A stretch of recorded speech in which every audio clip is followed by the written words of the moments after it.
अस्सलाम वालेकुम guys, this is life story with Labeek और उम्मीद करता हूँ सब खैरियत से होंगे। एक लंबे अरसे के बाद आज वीडियो बनाने का मौका मिला है, तकरीबन आई थिंक 6-7 महीने के बाद। तो अल्लाह का शुक्र है फाइनली मैं हूँ अभी फ़िलहाल पाकिस्तान में, अपने घर में, फैसलाबाद में। तो इस पाकिस्तान ट्रिप में जो एक बहुत इंपॉर्टेंट काम मैं करने आया था, वो ये था कि फाइनली डिसीजन लिया कि I should go for my eye surgery, जो कि बेसिकली ये ग्लासेस रिमूवल सर्जरी होती है। उसको लेज़िक भी कहा जाता है और उसके डिफरेंट नाम्स हैं। अब फाइनली सोचा है करवाने का, तो उसी का आज थोड़ा सा एक्सपीरियंस शेयर करूंगा कि कैसे हुआ और how it went. I think it will take approximately like 1.5 to 2 hours total process का। और मेरे एक जानने वाला दोस्त ही है मेरा, doctor, he is in ophthalmology. उसने मुझे कहा कि वो इंशाल्लाह ही विल फैसिलिटेट। सो चलें जी, देखते हैं जाके कैसा सेटअप है। Because this is one of the biggest liabilities for me. मोहताजी और एक मजूरी फील होती है, बचपन से लगी हुई है। तो मैंने आई थिंक जब से मैं 8th क्लास में था, तो एंड आई रियली वांट कि मेरी इसके बगैर जो है ना वो मैं देखना शुरू कर। तो आप में से जिन लोगों की दूर की नज़र कमज़ोर है, तो डेफिनेटली वो स्ट्रगल को जानते होंगे, कैसे आप बहुत सी एक्टिविटीज़ नहीं कर सकते। और जैसे उसकी एक छोटी सी एग्जांपल देता हूँ आपको कि ये जो शेड्स हैं, ठीक है ना, ये जिन्हें कहा जाता है जी सन ग्लासेस। अब ये आप कहीं से भी लेके नहीं पहन सकते, ठीक है। तो इसके लिए आपको स्पेशल, अब मैंने जो शेड्स लिए हैं इसमें मैंने स्पेशल नज़र की जो है ना शीशे डलवाए हुए हैं, और ये it's quite expensive as well. तो और आप कहीं आपको फ्लेक्सिबिलिटी कम हो जाती है, आपको सारे डिज़ाइन नहीं मिलते, एक बड़े लिमिटेड रह जाते हैं आप। ये एक एग्जाम्पल है, ठीक है। उसके अलावा सुबह उठ के आपको पहले से पहले प्लानिंग ढूंढनी पड़ती है। आप बारिश में नहा नहीं सकते बिकॉज योर ग्लासेस के जो है ना गीले हो जाते हैं, उस पर छींटे पड़ जाते हैं। तो ऐसी छोटी छोटी चीज़ें बहुत सारी मैं बताऊंगा अभी और भी। फिर इसके अलावा ऐसी बहुत सी एक्टिविटीज़ हैं, जिस तरह के अब मैंने लास्ट ईयर स्विमिंग सीखनी शुरू की, तो ग्लासेस की वजह से मैं स्विमिंग नहीं कंटिन्यू कर सका, ठीक है, क्योंकि ग्लासेस के साथ आप स्विमिंग नहीं कर सकते, ठीक है।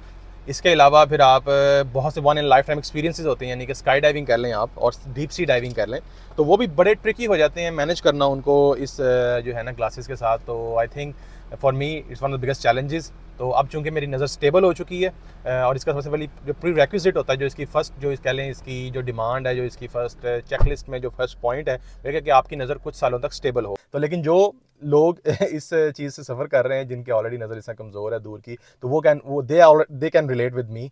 तो इसीलिए आज फैसला किया कि इंशाल्लाह करते हैं। तो उसका एक्सपीरियंस कैसा रहता है आपको शेयर करते हैं, और इसके जो पोस्ट आफ्टर कोई इफेक्ट्स अल्लाह ना करे आते हैं। मैंने अब तक रिसर्च की तो ऐसे कोई आफ्टर इफेक्ट्स हैं नहीं, लेकिन अगर कोई आएंगे तो अल्लाह खैर करे तो आपको वो भी शेयर करूंगा, लेकिन इमीडिएटली शेयर नहीं कर सकता। तो इंशाल्लाह आपके साथ इसकी कॉस्ट वगैरह भी शेयर करेंगे, और कितने में ये होता है, कहाँ से करवा सकते हैं, वो भी शेयर करें जी। इंशाल्लाह निकलते हैं। तो लकीली जो क्लिनिक है, जो जहाँ पे सर्जरी हुई, वो मेरे घर की तकरीबन 10 मिनट्स की ड्राइव पे है। तो अभी वहाँ चलते हैं, तो वहाँ जाके देखते हैं कैसा सीन है। फिर खैर दिल में बहुत से खदशात और बहुत सी एक्साइटमेंट लिए हम रवाना हुए, और गली में बहुत से स्पीड ब्रेकर्स ने हमारा स्वागत किया। लेकिन खैर, अब पाकिस्तान आए और स्पीड ब्रेकर ना हो, ये तो हो नहीं सकता। स्पीड ब्रेकर से छुटकारा हासिल करने के बाद जब मेन रोड पर पहुंचे, तो बहुत सी बेहंगम ट्रैफिक ने मजीद इस्तकबाल किया। लेकिन खैर, जब भी मैं पाकिस्तान आता हूँ तो ज़रूर कोशिश करता हूँ कि ड्राइविंग करूँ, क्योंकि यूके और आयरलैंड में रहने से आदतें काफ़ी ख़राब हो चुकी थी। लेकिन पाकिस्तान जब वापस आते हैं, तो पाकिस्तान आके ड्राइविंग करने से ज़रा तबीयत भी फ्रेश हो जाती है और आपकी स्किल्स भी मेनटेन रहती हैं। बस इन्हीं सोचों के साथ साथ मेरा हॉस्पिटल भी आ गया और मैंने गाड़ी साइड पर लगाई। तो ले जी, ये मैं पहुंच चुका हूँ। आंखों के मुकम्मल अस्पताल है जी ये। तो अभी मेरी अपॉइंटमेंट है तकरीबन 3:50 की, तो मैं तकरीबन 10 मिनट पहले ही पहुंच गया हूँ। धूप इस वक्त फुल करारी धूप पड़ रही है। तो यूके से माहौल काफ़ी डिफरेंट है जी। 32 डिग्रीज है आई थिंक यहाँ पे। तो अभी बस जा रहा हूँ इधर, एंटर हो रहा हूँ। पहले प्री असेसमेंट होगी और उसके बाद फिर वो प्रोसीजर करेंगे। और चूंकि मैं ज़रा वक्त से पहले ही पहुंच गया था हॉस्पिटल, तो मैंने सोचा कि ज़रा बाहर से कुछ शॉट्स ली जाएं और आप लोगों को दिखाया जाए कि बाहर से ये सेंटर कैसा है। तो लेफ़्ट साइड पे इनकी कोई ऑप्टिकल्स की दुकान थी, और ये मैं एंटर हो रहा हूँ अंदर। मेरी बेगम वीडियो बना रही हैं। चले, कुछ तो फ़ायदा हुआ शादी होने का।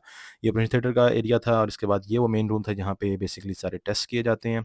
और बेसिकली यहाँ पर बैठकर मैं अपने दोस्त और जो कलीग हैं, जिनका नाम है डॉक्टर उसामा जवेद, आप में से शायद बहुत से लोग वाकिफ़ होंगे उनसे, उनका वेट कर रहा था, क्योंकि उन्होंने ही मेरा ऑपरेशन करना था। तो बट आई थिंक अमले ने बताया कि शायद वो कहीं बिज़ी हैं। तो लेकिन मैं बस इधर उधर मशीनें ही देख रहा था कि इसी सिलसिला में थोड़ी देर में पता लगा कि मेरी बारी आने वाली है। तो मैं निकल कर फिर बाहर आकर बैठ गया। और ये वो एक्चुअली एरिया है जहाँ पे इसको ऑपरेशन थिएटर कहा जा सकता है, जिसमें वो मशीन पड़ी जो कि काफ़ी एक्सपेंसिव है, और यहाँ पे मेरी सर्जरी हुई। तो जी, वेलकम बैक।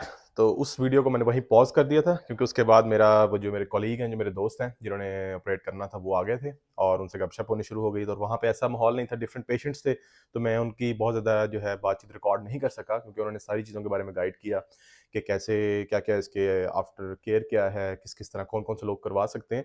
तो वो इंशाल्लाह उस पे एक अलग वीडियो बनाऊँगा। लेकिन आज तकरीबन today is the 7th day post op. इस सर्जरी के बाद। तो अल्लाह का शुक्र अभी तक बहुत बेहतरी फ़ील हो गई है। तकरीबन जो प्लान था वो था कि विज़न को 6/6 किया जाए और वो अल्हम्दुलिल्लाह अचीव हो गई है। कुछ थोड़ा-सा 0.5 का एरर वो खुद रखते हैं उसको करेक्शन के लिए, तो वो है। अभी थोड़ी-सी प्रॉब्लम कभी-कभी बीच में आती है। लेफ्ट साइड पे मेरे थोड़ा-सा कभी-कभी फ़ील होता है कि थोड़ा-सा ना एडजस्टमेंट मतलब देखने में थोड़ी प्रॉब्लम कभी-कभी आती है। लेकिन उसकी भी रीज़न मुझे ये बताई गई कि मैं जो ऑलरेडी ग्लासेस यूज़ कर रहा था वो काफ़ी अंडर करेक्टेड थी, मतलब कि वो मेरी ग्लासेस शायद ठीक नहीं थी।